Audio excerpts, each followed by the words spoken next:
I'm Trish. Welcome to the Gig House Kitchen. It's summertime, so today we're going to make a delicious lemon meringue pie. So let's get down to it.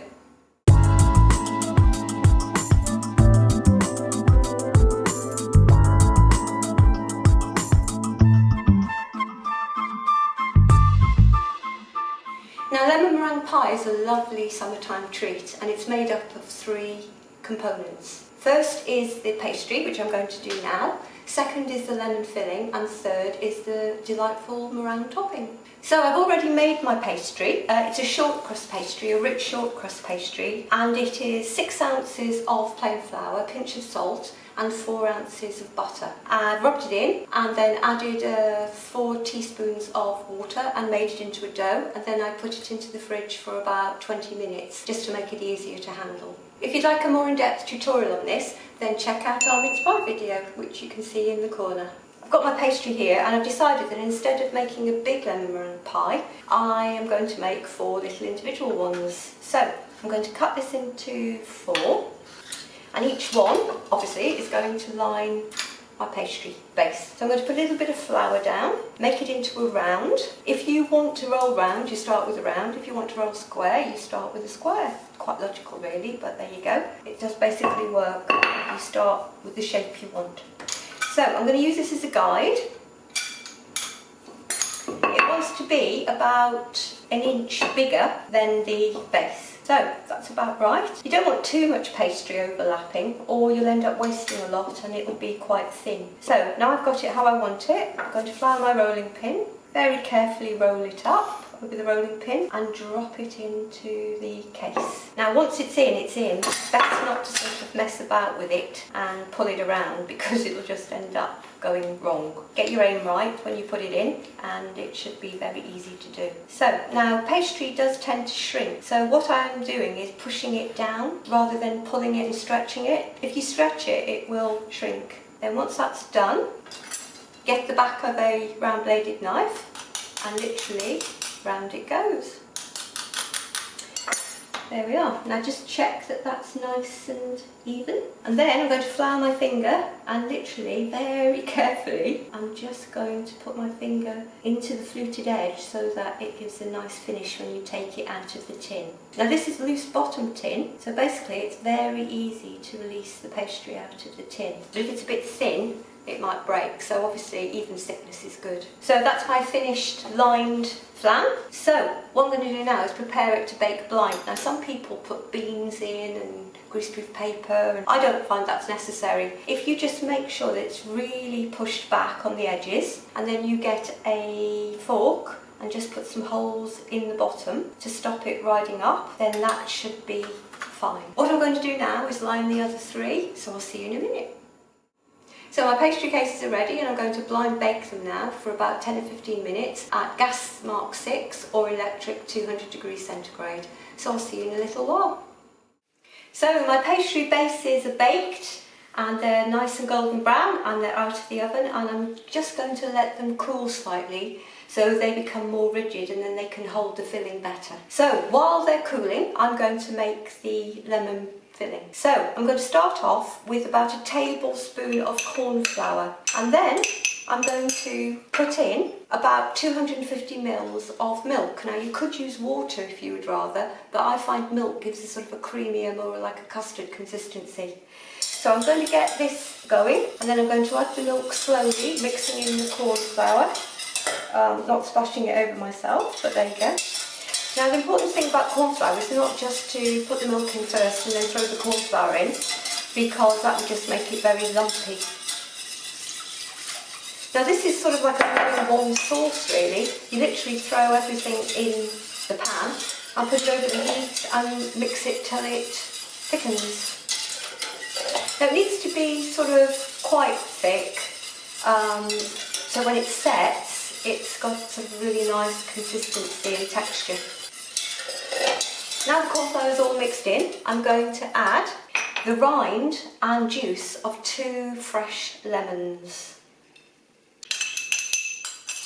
So now I've got the lemon juice in, I'm going to add 50 grams of caster sugar. Again, I might need to add a little bit more once I taste it. And then I'm going to add a tablespoon of about 25 grams of butter. This will give it a bit of a gloss. The only other ingredient I've got is an egg yolk, and I've taken this, I'm going to use 3 eggs for my meringue, so I get a nice big thick meringue. So I've taken one of the yolks from my 3 eggs, because obviously I don't want to use a 4th egg and waste. But I'm not going to use it yet. I'm going to now cook this on a medium heat, mixing it the whole time till it gets nice and thick, and then I'm going to add the egg yolk, and I'll show you when I add the egg yolk, so I'll see you in a little while. So I have cooked my lemon meringue pie filling, and now while it's still warm I'm going to add my egg yolk. Now this enriches it and also provides colour. So I'm going to give it a good stir. No need to put it back on the heat and cook it anymore because it's already warm, so that will cook the egg yolk. There you can see it's made it a lovely yellow colour. What I'm going to do is pour the mixture into my tins. What I'm going to do now is put this somewhere cool for a little while so that it thickens and it will take the weight of the egg white. So I'll see you in a few minutes. Okay, now I've got my meringue mixture there. I've added a pinch of cream of tartar, which again helps with the meringue making process. So what I'm going to do now is put down a cloth, put the meringue on top. I've got here 150 grams of sugar, caster sugar. Now 1 egg white takes 50 grams of sugar and I'm using 3 eggs. So obviously that's 150 grams. So what I'm going to do now is start mixing. So I've been whipping the meringue for a couple of minutes on high, and now it's ready. It's very important that it looks like a lovely, thick, luscious marshmallow. You can't really over whip meringue until you put the sugar in. When it's just the egg whites themselves, you can't really over whip them, so you don't have to worry. You can see that looks absolutely fantastic. The test, which when I taught kids used to love doing, was you can put this over your head. Meringue's ready. So what we're going to do now is add the sugar half at a time. So I'm going to get the whisk going again. Add the sugar. Now I'm going to add the rest of the sugar. And then my meringue is ready. And there it is. Absolutely delicious meringue, which I'm now going to put on top of my lemon meringue pies. Now I'm going to put a little bit on at a time so I don't disturb the filling. It's great to have a nice high meringue. It sort of looks great on the table. So I'm just going to put it on roughly to start with, and then I'm going to smooth it. I'm now going to just smooth it over. This takes a little bit of time. To make sure it browns evenly, I've got just a little bit of caster sugar here. I'm just going to evenly sprinkle it over. It's very important that you sprinkle it over quite evenly or you'll get sort of an uneven browning. So now they're ready to flash bake. Now flash baking is where you put them in quite a hot oven, around about 200 degrees centigrade or gas mark 6 for about 5 minutes.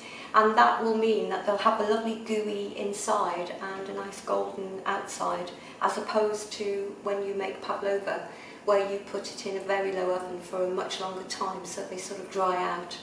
So these are going to go in now for about 5 minutes, so I'll see you again in a little while. So my lemon meringue pies are now flash baked, and as you can see they look gorgeous, and when I press them I can tell they're all still lovely and squidgy inside. So what I'm going to do now is take them out of their tins. I have here a can of beans.